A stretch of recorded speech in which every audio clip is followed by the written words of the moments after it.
gas station.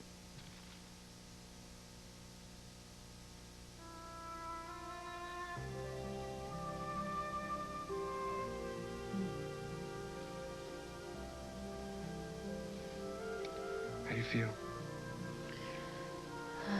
Perfect.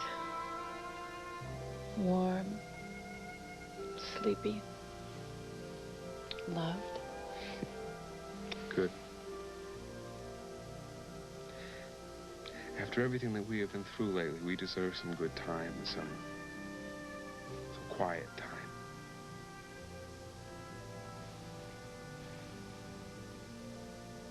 I love you so much. I know. I know you do. You've proved that time and time again. You risk your life for me. How many men are blessed enough to say something like that? And our child will be proof of that love. That's right, babe. We'll have the good life. We'll have good friends and a nice home. Oh, babe. Hey, what are you laughing? What's so funny? Well,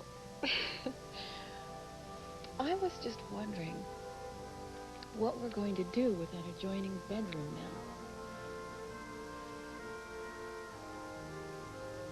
That's simple. We make that into a nursery.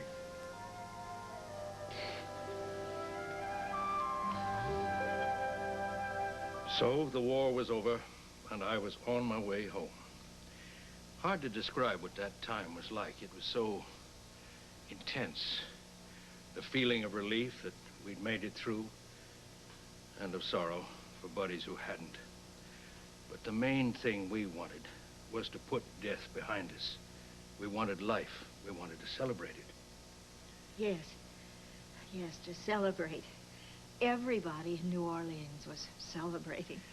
When the troop train pulled in, Sally stood there with the other gals that had come to meet the train. She was dressed in a yellow dress, the sun glinting over her red flowing hair. That's where we met. H.B. told me right out that he was in love and engaged. And I heard it. I accepted it. It's funny, but somehow it just didn't seem to matter. Not then. That moment, that night, was separate from everything in our lives. It was very, very special. Yes. You were born, conceived in an act of love, Billy, in an act of love and life. And of course, I left for New Orleans the next day, so I didn't know about that. I had no idea till Sally arrived in Tulsa. Well, then, by then, H.B. and Miss Martha had already been married. And there I was, standing on her doorstep, pregnant with her husband's child. Miss Martha never passed judgment. She took me into her home. She made me comfortable. She even assisted in the delivery when you were born. Sally was in no position to raise a child, so she gave you to us to raise. Miss Martha loved and cherished you like her own. Giving you up. That was just the hardest thing I ever had to do. Even now when I think about it, I just feel cold inside, ice cold. But you see, Billy, I knew it just had to be the right choice. I couldn't provide for you, and H.B. and Miss Martha, they could, in every way. Now look at you. They helped you grow to be the wonderful man you are now.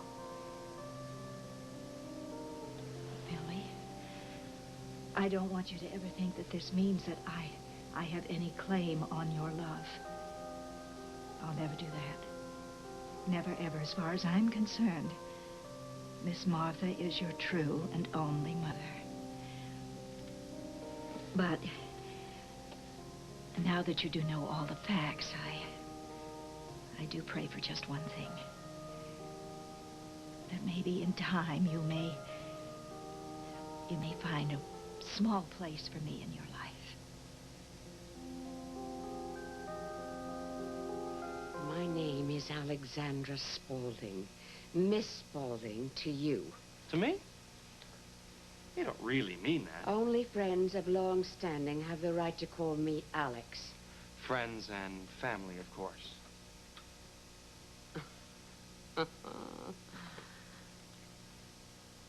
I'm not taken in by you. Or your professional charm. Not for a minute. I see what you're up to. I know you've been trying to keep me off balance. Now, why would I want to do that? To distract me from the matter at hand. From the fact that you and India are having an affair. No, that again. But you failed. In spite of your efforts. I still intend to expose you both. To protect Philip. And the Spaulding name. That name means something in this town.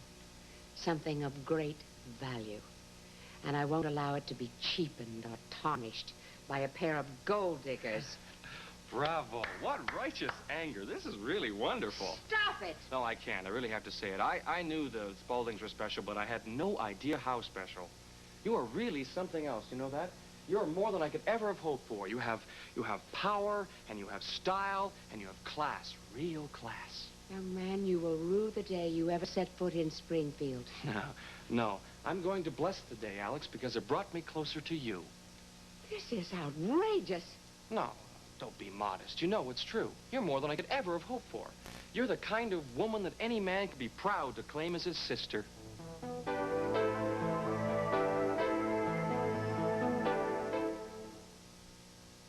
The stockings were hung by the